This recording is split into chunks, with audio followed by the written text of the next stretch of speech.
Homefront is a first-person shooter. It's set in the year 2027. One of the main hooks of Homefront is its premise. It's an Occupation USA setting. Homefront's an opportunity for us to tell a story that's near and dear to our hearts in an environment that's very familiar but been warped beyond recognition. It's a story of really survival and adaptation. What it feels like to be part of a resistance fighting for your country, to give the last full measure for something that you really believe in.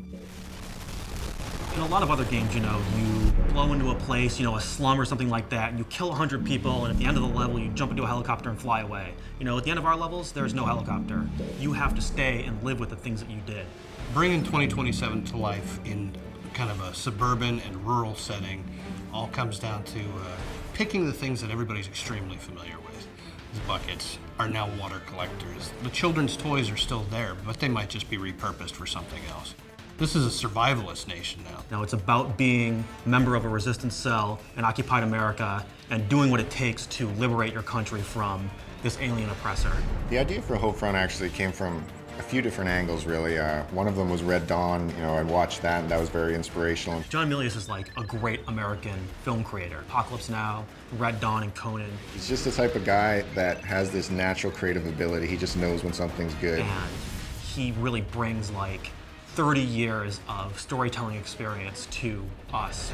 Speculative fiction basically means we are giving the audience what-if situations. What if America was invaded by Korea? What if this happened? And then filling out the answers to that. And that's really where the high premise of Homefront comes from. We said, what if USA was occupied? What would it be like to experience that future? Historically, there are multiple examples of sudden rises and sudden falls. Ancient Greece, Mongolia, Japan. So when you say, how could a mighty power like the USA fall? It's really a combination of elements. It's the decline of the USA due to internal factors and global geopolitical situation. And there's a war in the Middle East. There's Saudi Arabia and Iran involved, and that disrupts oil supplies. And the rise of a new power. The United States' big weakness is their just-in-time economy. Your local supermarket has 3 days worth of stocks on the shelves. If something gets in the way and disrupts that, that's it for our country. Our country is on the razor's edge. The North Koreans are the perfect enemy. The only North Korean that anybody knows is Kim Jong-il. This morning comes the news of Kim Jong-il's death. North Koreans greet their new supreme leader, Kim Jong-un. The North Koreans actually have the world's fourth largest standing army, which a lot of people don't know about. Now, what happens in the storyline is that we have North Korea being unified with South Korea to form one country where it has the economic power and modern military equipment. And within the storyline, we also have North Korea being in conflict with Japan. And training on American weapons and getting a lot of modern training and really building up a military from the other countries in the East Asia region. North Korea is able to invade the United States through its well-prepared military strikes. That involves a EMP strike. EMP is an electromagnetic pulse. It sends out a particular type of energy that blankets the Earth, and what that does is it deactivates modern electronics.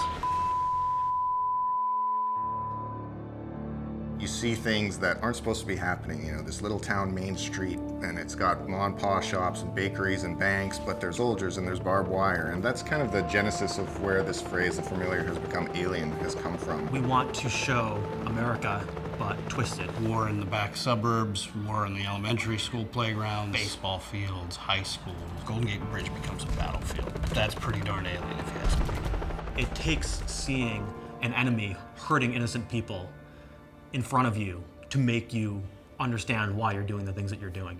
This is your backyard. This is literally Homefront.